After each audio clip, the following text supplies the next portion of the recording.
Hello. I trust you had a safe and enjoyable celebration of the 4th.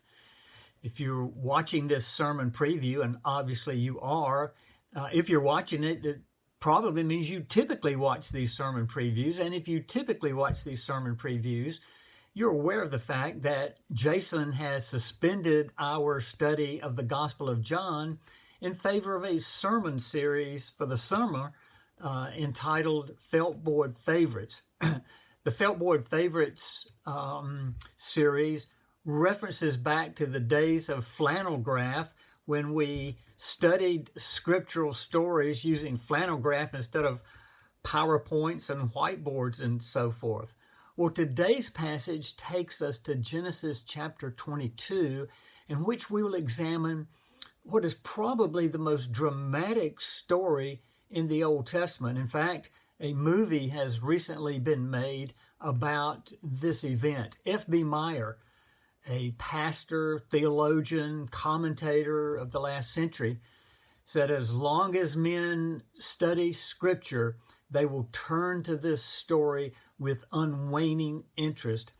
It is also one of the most controversial passages in Scripture because Bible detractors will point to this story as proof that the God of the Old Testament was a mean and violent God, unlike the God of the New Testament. Of course, that is a bogus, unsustainable claim.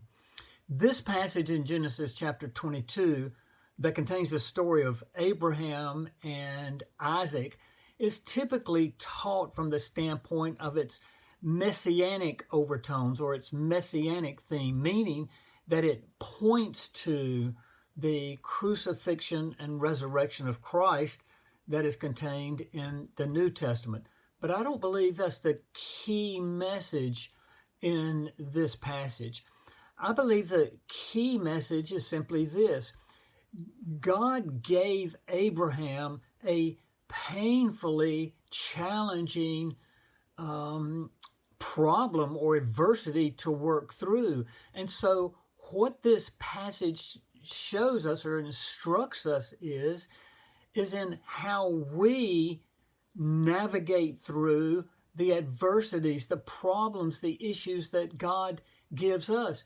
And God does give us adversities and challenges to work through, to make us like Christ, to refine us. And so this passage tells us how we can do that.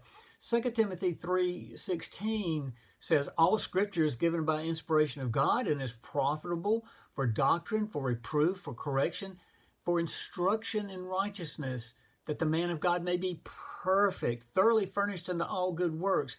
So how does this passage, this story about Abraham and Isaac, instruct us to refine us? That is the key message, I think, in this passage. So can I urge you to invite others to come this Sunday? You can invite the lost. It clearly contains the gospel. In fact, most commentators say it's the clearest presentation of the gospel in the Old Testament. So invite the lost, but come prepared yourself. You, no doubt, are going through some kind of adversity in your life now. So come and be instructed as we look at this story about Abraham and Isaac. Be instructed about how you can navigate and how you can view the adversity that God has in your life right now.